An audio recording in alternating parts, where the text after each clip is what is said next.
नमस्कार साथियों, कैसे हैं आप? सभी की डिमांड पे जैसा कि आपने कहा था कि सर कक्षा 12 जो फ्लेमिंगो जो पुस्तक है उसका जो पोइट्री सेक्शन है, आप उसका पोइट्री पार्ट जो उसको भी एक्सप्लेन कीजिए। तो मैं आज आप लोगों के सामने ये जो पोइट्री सेक्शन है उसकी पहली पोएम माई मदर एट 66 ये आप लोगों के लिए लेकर के आया हूँ।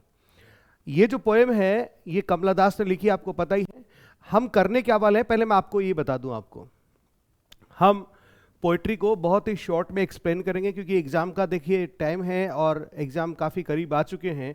तो पूरा डिटेल्ड वर्जन जो है वो यहाँ पर आप ना तो आप देख पाएंगे और ना ही आपके पास इतना समय होगा, इसलिए मैं बहुत ही कम शब्दों में उसको एक्सप्लेन करूँगा, जिसमें पोएम की एक शॉर्ट समरी जो है और आपको समझ में आ सके इसलिए मैं उसको हिंदी में एक्सप्लेन करूँगा। और फिर उसके बाद में जैसा कि मैंने आपसे पहले भी कहा था और आप लोगों ने काफ़ी डिमांड करी थी इस चीज़ की कि सर एक्सप्लेनेशन पार्ट, तो बिल्कुल एक्सप्लेनेशन पार्ट जो है उसको भी अपन साथ में लेकर के चलेंगे। तो आपकी एक्सप्लेनेशन जो है वो 6 नंबर की आएगी। आपका एक भी नंबर वहाँ से नहीं कटेगा। जी हाँ, अब किसी का नंबर नहीं कटेगा पोइट्री सेक्शन में, ये मान लीजिए आप, ठीक है। और चूंकि हम इसको एक्सप्लेन भी करेंगे तो एक्सप्लेन करने की वजह से आपके जो बाकी के जो मार्क्स हैं 8 नंबर जो हैं, क्योंकि आपका पोइट्री सेक्शन पूरा 14 मार्क्स का है, जिसमें 6 मार्क्स का तो आपका पोइट्री में एक्सप्लेनेशन हो गया और बाकी के आपके लॉन्ग आंसर और शॉर्ट आंसर वाले क्वेश्चंस हो गए, ठीक है। तो ये सारा मैंने पूरा प्लान करके आपके लिए लेकर के आया हूँ। तो चलिए शुरू करते हैं। पहली पोएम जो है माई मदर एट 66। लेकिन दोस्तों एक शिकायत है आप लोगों से। शिकायत इतनी सी है कि जैसे हम लोग मेहनत कर रहे हैं यहाँ पे, आपके लिए वीडियोस बना रहे हैं, आप वीडियोस देखते भी हैं, ठीक है, लाइक भी करते हैं, बट सब्सक्राइब नहीं करते। एक्चुअली में सब्सक्राइब करने से हमें एक मोटिवेशन मिलता है कि यार इतने सब्सक्राइबर्स बढ़े हैं, इतने दोस्त हमसे जुड़े हैं, इतने बच्चे हमसे जुड़े हैं, तो एक तरह का मोटिवेशन होता है और हिम्मत मिलती है कुछ अच्छा करने की। तो आप लोगों से गुजारिश है कि आप इस चैनल को यदि आपको पसंद आता है सब्सक्राइब जरूर कीजिए, अपने दोस्तों के साथ शेयर कीजिए, लाइक भी कीजिए। आपकी कुछ क्वेरीज हो कमेंट कीजिए, आपको अच्छा लगता हो, कुछ कहना चाहते हैं तो कमेंट भी जरूर कहिए। आप पर्सनल मैसेज करते हैं सर आपको बहुत अच्छा लगा, बहुत अच्छा, तो मुझे भी बहुत अच्छा लगता है जब आप लोग मेरे को मैसेज करते हैं, ठीक है। तो कुल मिला की बात इतनी सी है, सब्सक्राइब जरूर कीजिएगा। तो चलिए शुरू करते हैं माई मदर एट 66। तो ये पोएम जो है ये लिखी है कमला दास ने, मलयालम भाषा में लिखती थी। इनका पेन नेम समझते हैं आप? पेन नेम का मतलब हो गया कि ये ऑथर के तौर पे किस नाम से लिखती थी। तो ऑथर के तौर पे इन्होंने लिखा है माधवी कुट्टी नाम से। जी हाँ, ये रहा माधवी कुट्टी नाम से। बाद में इन्होंने इस्लाम धर्म कबूल कर लिया था तो इनका नाम जो है कमला सुरैया हो गया था, कमला सुरैया। इनका जन्म जो है 31 मार्च को 1934 में हुआ था, मलाबार कोस्ट में, जो कि केरला में पड़ता है, ठीक है। और इनकी मृत्यु जो है 31 मई को 31 मई 2009 को हुई थी पुणे इंडिया में, ठीक है। तो इंडियन ऑथर रही हैं who wrote openly and frankly about female sexual desire and the experience of being an Indian woman. ये एक ऐसी महिला लेखिका रही हैं हु रोट ओपनली, जिन्होंने बहुत ही खुले रूप से बात करी है, एंड फ्रैंकली, बहुत ही फ्रैंकली बात करी। किसके बारे में? फीमेल सेक्सुअल डिजायर के बारे में। आज इनसे पहले किसी और अन्य महिला लेखिका ने इस तरह से बात नहीं करी थी इसके बारे में। ये पहली ऐसी थी, कमला दास या कमला सुरैया जैसा इनके बाद में नाम हो गया था, जिन्होंने बहुत ही फ्रैंकली फीमेल सेक्सुअल डिजायर के बारे में बात करी है। तो एक तरह से आप कह सकते हैं ये एक फेमिनिस्ट लेखिका थी, फेमिनिस्ट राइटर थी, महिलावादी लेखिका थी। पहली बात तो ये, ठीक है। देखिए, कमला दास 1934 केरल के मलाबार में जन्मी थी। उन्हें भारत के अग्रणी कवियों में से एक माना गया है। उनकी कृतियां मौलिकता यानी ओरिजिनलिटी, बहुआयामिकता मल्टी डायमेंशनल तथा स्थानीय परिवेश की गंध के लिए जानी जाती हैं। कमला दास ने अंग्रेजी तथा मलयालम भाषा में कई उपन्यास तथा कहानियां लिखी हैं। ये अंग्रेजी शब्द को मैंने क्यों अंडरलाइन किया है, मैं आपको एक्सप्लेनेशन पार्ट में जरूर इसको बताऊंगा। ये बहुत ही कीमती शब्द है, ऐसे मान के चलिएगा। जो माधवी कुट्टी उपनाम से प्रकाशित हुई, माधवी कुट्टी नाम से उन्होंने लिखा। अंग्रेजी भाषा की उनकी कुछ कृतियों में कविताओं की 5 पुस्तकों के अतिरिक्त उनका उपन्यास जो है अल्फाबेट ऑफ लस्ट जो कि 1977 में आया था, तथा लघु कथाओं का संग्रह है Padmavati the harlot and other stories जो 1992 में आया था, ये इनमें शामिल हैं। वह एक संवेदनशील लेखिका हैं जो मानव संबंधों की जटिल नजाकत को काव्य की भाषा में व्यक्त करती हैं, और माई मदर एट 66 इसका एक बहुत ही बेहतरीन उदाहरण है। तो चलिए आगे देखते हैं इसके बारे में। माई मदर एट 66, यदि हम इस पोएम के सेंट्रल आइडिया की बात करें, देखिए सेंट्रल आइडिया की मैं बात क्यों कर रहा हूं, क्योंकि एक्सप्लेनेशन पार्ट के अलावा आपके पोएट्री से long and short type answer जो है वो भी आपसे पूछे जाएंगे। तो हर पोएम का आपको सेंट्रल आइडिया या थीम या जस्टिफिकेशन ऑफ टाइटल जो है, ठीक है, इनको आपको ध्यान रखना है। एक तरह से आप सेंट्रल आइडिया का मतलब क्या हो गया कि पोएम का सारांश क्या है, उस सारांश को आपको ध्यान में रखना है। सारांश यदि आपको ध्यान में है तो फिर आप किसी भी प्रश्न का उत्तर जो है बहुत ही आसानी के साथ में दे सकते हैं। तो चलिए फटाफट सेंट्रल आइडिया देख लेते हैं। तो सेंट्रल आइडिया क्या है? एजिंग। एजिंग का मतलब व्यक्ति का बड़ा होना, उसका, ठीक है, उसका बड़ा होना। पहले बच्चे से आप जवान होते हैं, जवान से आप प्रौढ़ावस्था में आते हैं, प्रौढ़ावस्था से आप बुढ़ापे में जाते हैं, और बुढ़ापे के बाद में फिर आपकी मृत्यु होती है। This process is called ageing. तो ageing an important phase of human life. तो एजिंग जो है मनुष्य जीवन की एक बहुत ही इंपॉर्टेंट फेज है। A person enters his childhood, कोई व्यक्ति पहले बचपन में प्रवेश करता है, एक्सपीरियंसेस यूथ, फिर युवा होता है, when he is full of energy and dreams to have luxury of life. जब युवावस्था में होता है तो क्या करता है, बहुत ही ऊर्जावान होता है, जिंदगी के कई सुख जो है भोगने की ख्वाहिशें रखता है। Finally he approaches his old age, और फिर वो बुढ़ापे में प्रवेश करता है, एंड एनकाउंटर्स डेथ, और उसके बाद में फिर उसका सामना मृत्यु से होता है। तो relationship between people becomes stronger at every aspect of life. जिंदगी के हर पहलू में जो रिश्ते जो हैं वो बहुत ही क्या होते हैं, स्ट्रोंग बनते हैं। And they can't bear separation due to ageing, और एजिंग की वजह से वो रिश्ते जो हैं जब अलग होते हैं तो ये दुख जो है सहन नहीं होता है। यहाँ पर माई मदर एट 66 में इसका क्या औचित्य है इसके बारे में देखिए जरा। In this poem the poet relates a personal experience. यहाँ पर कमला दास जो है अपना एक पर्सनल एक्सपीरियंस, व्यक्तिगत अनुभव जो है वो हमें सुनाती है। She brings out A common paradox of human relationships. वो क्या करती है, मानव जो जीवन है, मानव जो संबंध है, उनका एक बहुत ही सामान्य सा विरोधाभास जो है हमारे सामने लेकर के आती है। And पोर्ट्रेस A sensational separation of a mother and daughter. और एक माँ और एक बेटी, इनके बीच में जो सेपरेशन होता है, जब वो अलग होती हैं तो किस प्रकार के भावुक पल आते हैं, उन पलों को बहुत ही खूबसूरती से हमारे सामने कमला दास लेकर के आती है। She has been able to capture almost all the emotions which a daughter is filled with on bidding farewell to her beloved mother। जब कोई बेटी जो बिल्कुल भावनाओं से परिपूर्ण है, अपने माँ के प्रति उसके हृदय में बहुत ही प्रेम है, जब वो अपनी माँ से अलग होती है तो किस प्रकार के भाव, उद्वेलित करने वाले भाव जो हैं उसके मन में आते हैं, इन सब को वो यहाँ इस पोएम के माध्यम से लेकर के आती है। Sometimes we do feel deep sympathy for someone but we fail to express it in a proper manner. कभी कभी हमारे दिलों में भी किसी के प्रति बहुत ही गहरी संवेदना और सहानुभूति जागृत होती है, लेकिन हम अक्सर उनको शब्दों में बयान नहीं कर पाते हैं।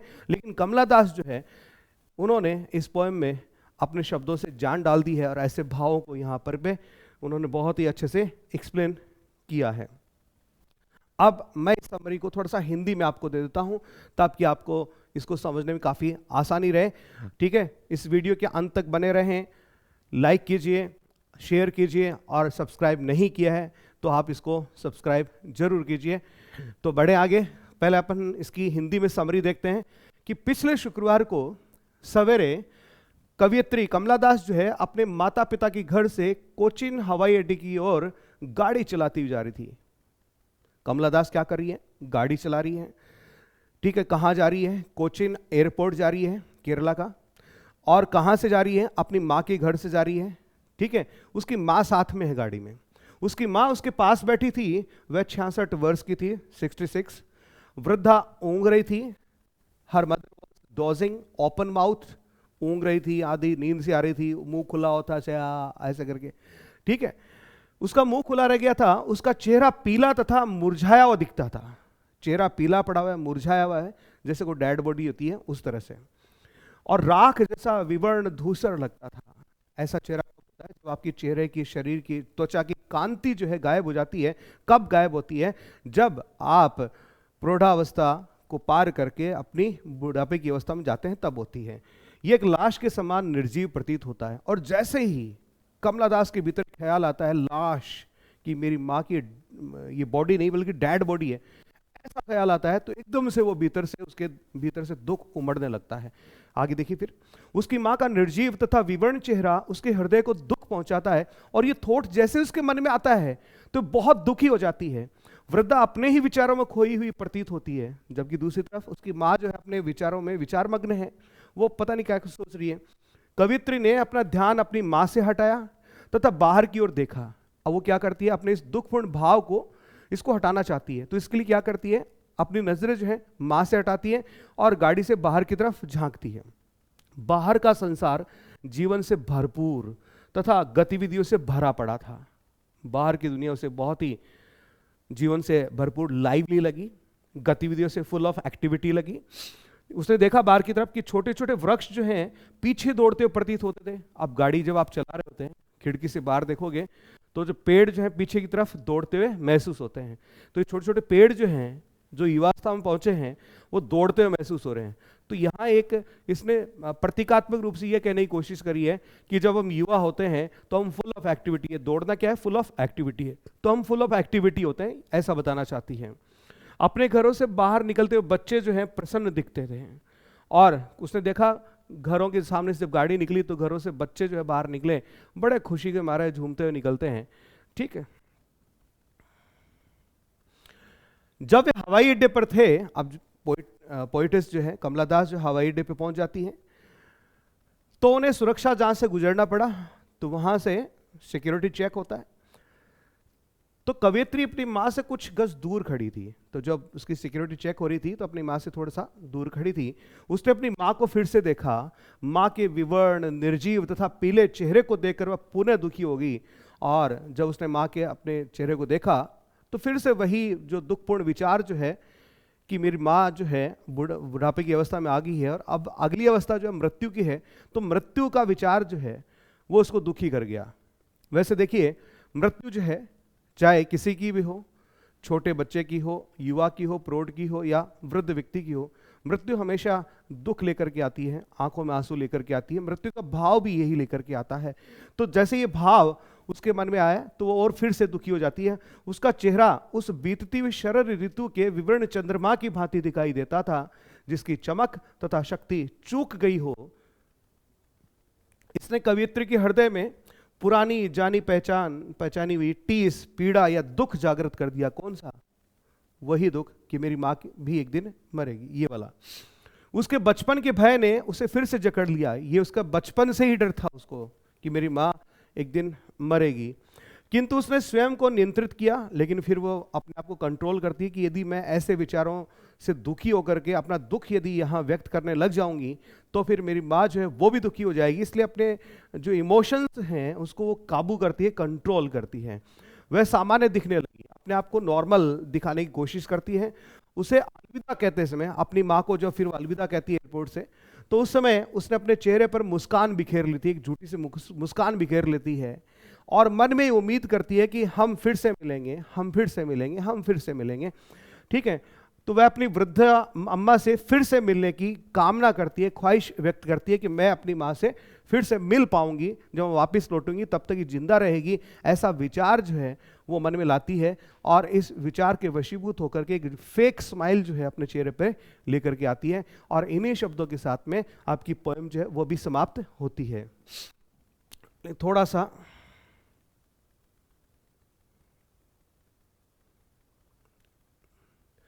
अब हम इस पोएम के मेन पॉइंट्स पे आ जाते हैं। जी हाँ, मेन पॉइंट्स। अब ये मेन पॉइंट्स जो हैं आपको बहुत हेल्प करने वाले हैं। यदि आप पोएम को मेन पॉइंट्स के थ्रू याद रखते हैं तो पहली बात तो आपको बहुत ही आसानी से ये याद हो जाती है। दूसरा, जो आपके जो क्वेश्चन आंसर आते हैं, एक तो आपका लॉन्ग आंसर टाइप का आएगा 80 वर्ड्स का, और एक 20 to 25 वर्ड्स का 2 क्वेश्चंस आएंगे आपके। तो ये आपको याद रखने में बहुत ही आपको आसानी रहेगी। इसके अलावा एक्सप्लेनेशन वाला पार्ट जो है अभी अपन करने वाले हैं, तो इसको करने से पहले हम जरा मेन पॉइंट्स जो हैं उन पर एक बार नज़र डाल लेते हैं। तो मेन पॉइंट्स की बात करें तो पहला मेन पॉइंट देखिएगा कि poetess travelling to Cochin airport with her mother in a car. कि पोइटेस जो है, कवियत्री जो है, वो क्या कर रही है? ट्रैवलिंग कर रही है। ठीक है, कहाँ से? कोचीन एयरपोर्ट से। किसके साथ? अपनी माँ के साथ। माँ इसके साथ है, कहाँ? कार में। और कवियत्री कमला दास जो है खुद ही क्या कर रही है? गाड़ी ड्राइव कर रही है। दूसरा पॉइंट देखिएगा, looks at the wan pale face of her dozing mother. अपनी ऊँगती हुई माँ का जो एक मृत व्यक्ति की तरह से मुरझाया हुआ चेहरा है, उस चेहरे की तरफ वो देखती है। दूसरी इंसिडेंट इसमें मुख्य ये होती है, और इसकी वजह से उसके मन में जो उसका पुराना डर कि मैं कभी अपनी माँ को खो दूंगी, माँ की मृत्यु हो जाएगी, वो डर जो उभर करके आता है। तो old fear of losing her mother returns. Old fear, ये डर पुराना है, ऐसा नहीं कि इसी वक्त ये डर उसके मन में आया था, ये डर पुराना है।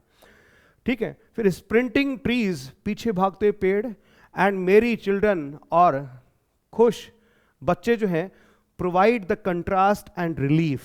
आप इसको थोड़ा कम महत्वपूर्ण मान सकते हैं, ये 3 बिंदु आप ध्यान में रखिएगा।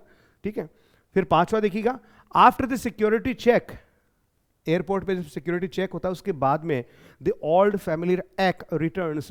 ये पुराना परिचित दुख जो है, दर्द जो है, वापस लौट करके आता है। Tries to hide her emotions by smiling, और मुस्कुरा करके अपने इस दुख को दबाने की कोशिश करती है। बिड्स, बिड का मतलब होता है से, कहना, लेकिन क्या? अलविदा कहना।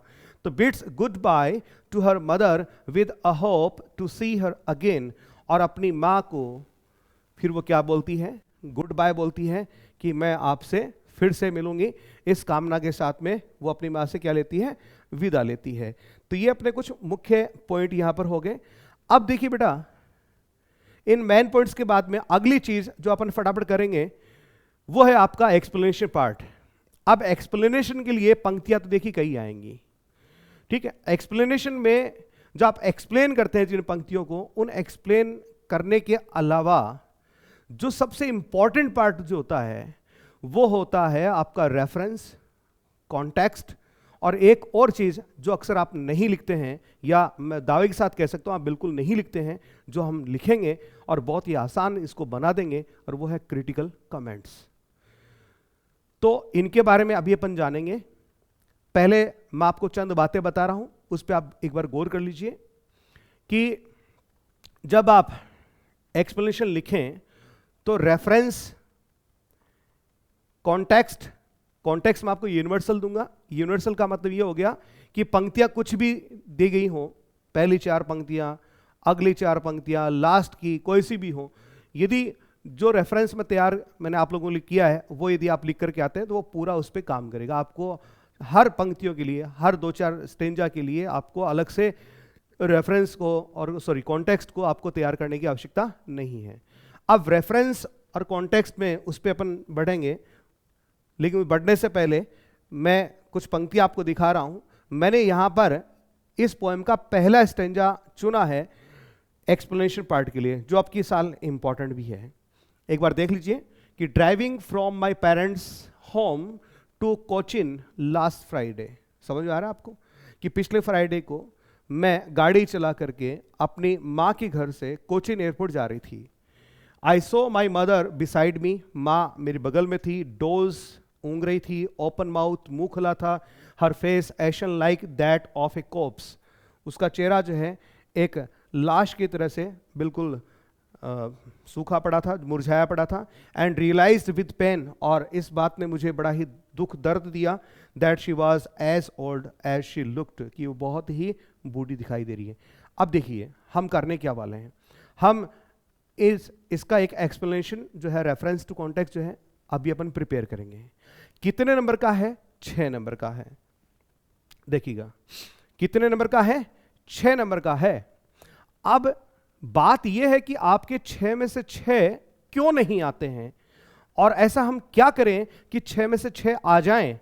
तो वैसा ही मैंने यहां पर कुछ तैयार किया है, उसको यदि आप हर पोएम पे लागू करेंगे जैसा मैंने किया है, और आगे मैं और भी वीडियोस लेकर के आऊंगा, कल परसों अगले 2-3 दिन, हर रोज 2-2 वीडियोज जो हैं, 3 वीडियोज जो है मैं डालूंगा। आपकी 6 पोएम्स हैं, 6 पोएम के लिए सबके लिए डालूंगा। तो आप रेफरेंस कॉन्टेक्स्ट वहां से बिल्कुल एकदम से डिट्टो तैयार कर लीजिएगा, और उसी को आपको लिख करके आना है। मार्क्स पूरे में से पूरे आपके आएंगे। तो देखिए करना क्या है, सबसे पहले ये देखिए आप,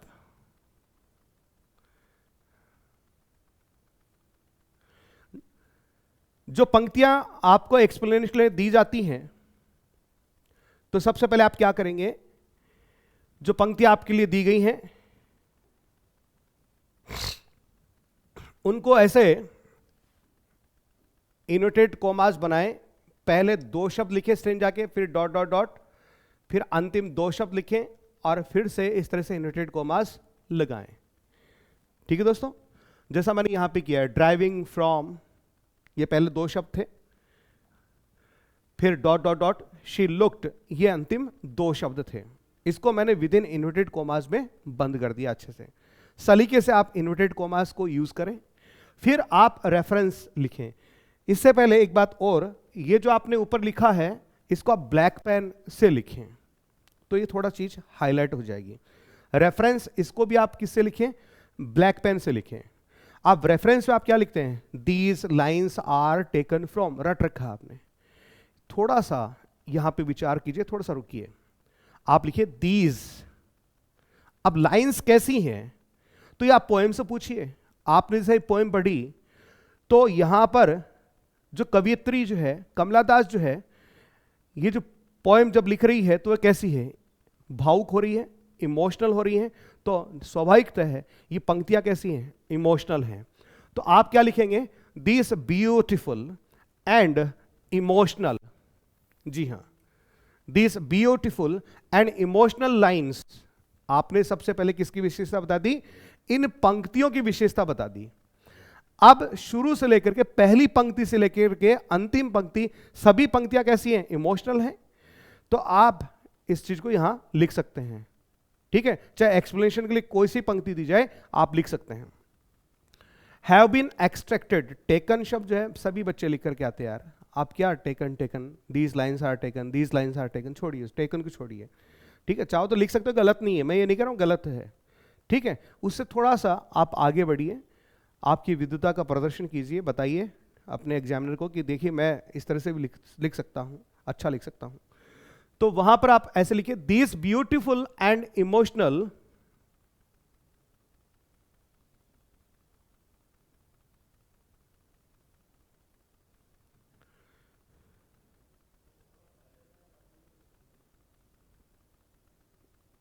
वेट। अभी आप देख पा रहे होंगे, मैं इसको थोड़ा सा हाईलाइट कर देता हूं।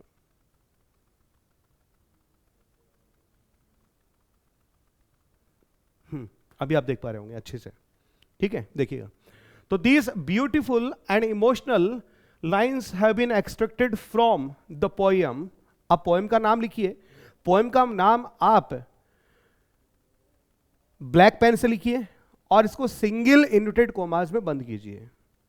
ठीक है, स्टेंजा को बंद करना है डबल इन्वर्टेड कोमास में, और पोएम के नाम को बंद करना है, इसके टाइटल को बंद करना है आपको सिंगल इन्वर्टेड कोमा में।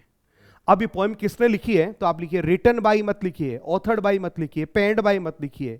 ठीक है, आप लिखिए कंपोज्ड बाई। क्या लिखेंगे आप? Composed by. इसकी रचना करी गई है के द्वारा, किसके द्वारा? बाई। अब देखिए हमने क्या लिखा है यहां पे। मैंने कहा था उस वक्त जब मैं कमला दास के बारे में बता रहा था कि वहां पर एक इंग्लिश शब्द है, उसको आप गौर से देखिएगा, अंत में इसके बारे में बताऊंगा। तो मैंने यहां पे लिखा है बाय इंडो एंग्लियन पोइटेस कमला दास। इंडो का मतलब इंडिया की हैं, एंग्लियन का मतलब जो अंग्रेजी भाषा में लिखती हैं। तो हमारा जो साहित्य है, हमारे जो साहित्यकार जो भारत के हैं और अंग्रेजी भाषा में लिखते हैं, वो कहलाते हैं इंडो एंग्लियन राइटर। और इस प्रकार का साहित्य जो है वो कहलाता है इंडो एंग्लियन लिटरेचर। तो हमने इसको क्या नाम दिया? इंडो एंग्लियन पोइटेस कमला दास। ऐसा आपको हर पोइट के साथ करना है। आपको जो पोएम है उसकी पंक्तियां हैं उनकी विशेषता के लिए, जैसे अब मैंने यहां पर ब्यूटीफुल एंड इमोशनल शब्द लिया है, ये ब्यूटीफुल शब्द तो आप सभी के लिए ले सकते हैं, ठीक है। तो जैसे मैंने पंक्तियों की विशेषता क्या बताई, ब्यूटीफुल और इमोशनल है, और पोइटेस की विशेषता क्या बताई, ये इंडो एंग्लियन राइटर है। तो अब रेफरेंस आपका काफी यहां पे स्ट्रॉन्ग हो गया है।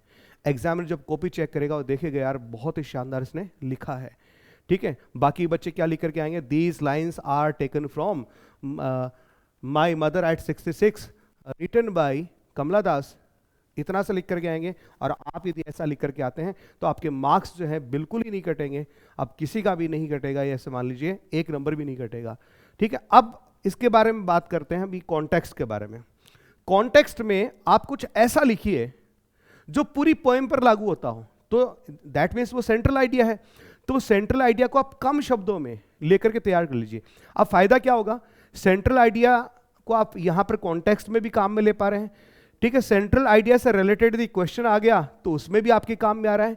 टाइटल का जस्टिफिकेशन का प्रश्न आ गया तो वहां पर भी आपके काम में आ रहा है। तो देखिए मैंने यहां पर क्या लिया है कि while driving from her parents home to the Cochin airport, अपने मां के घर से कोचिन एयरपोर्ट गाड़ी चला करके जाते समय Kamala Das looks at her mother's face, Kamala Das अपनी मां के चेहरों को देखती है, विच लुक्स एशन, जो बिल्कुल लाश की तरह से मुरझाया हुआ प्रतीत होता है, उसको दिखता है। अब ये तो पूरी पोएम पर लागू होता है, ठीक है। चाहे अंतिम पंक्तियां दें तब भी ये आपका कॉन्टेक्स्ट काम करेगा। तो कॉन्टेक्स्ट आपको इसी तरह का लेना है। अब एक्सप्लेनेशन पार्ट में क्या करना है, एक्सप्लेनेशन पार्ट में जो पंक्तियां दी गई हैं बस उनको आपको एक्सप्लेन करना है, अर्थात उनका मीनिंग क्या है सिर्फ ये बताना है। तो देखिए हमने क्या लिखा है यहां पे, देख पा रहे होंगे आप, फिर से लेते हैं इसको।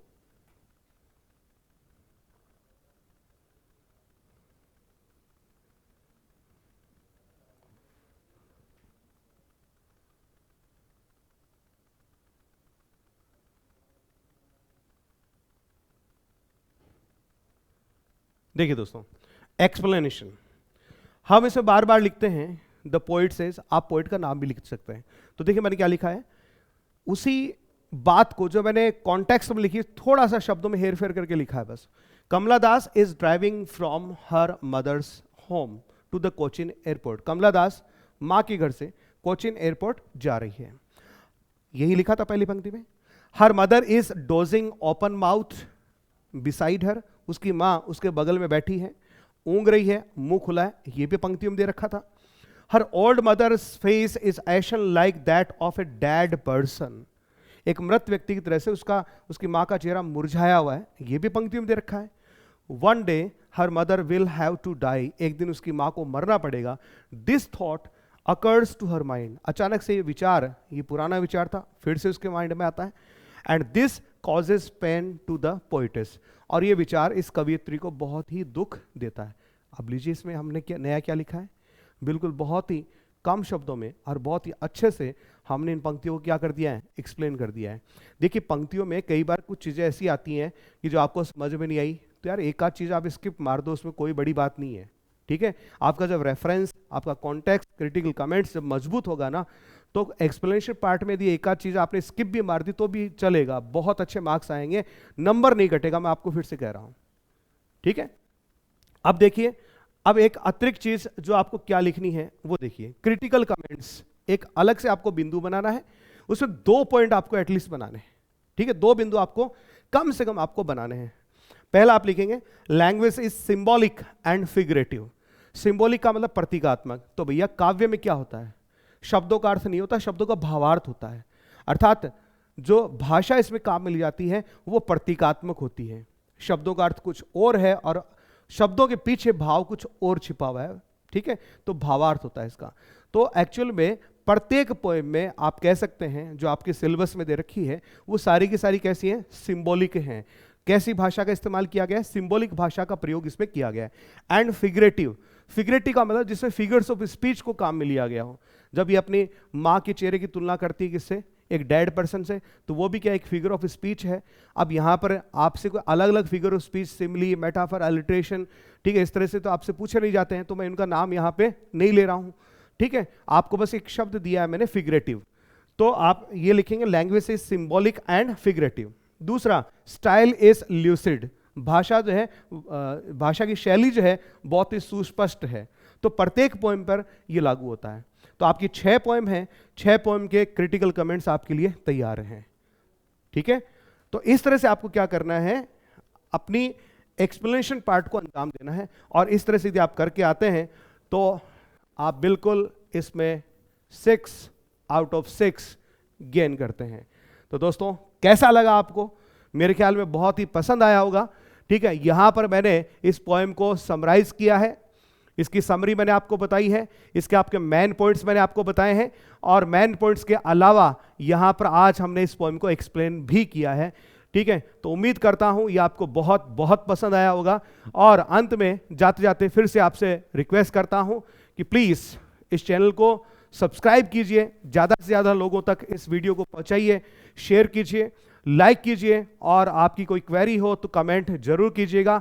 और एक बार फिर से कल वापस मैं हाजिर होऊंगा अगली जो पोएम है वो लेकर के। तब तक के लिए धन्यवाद।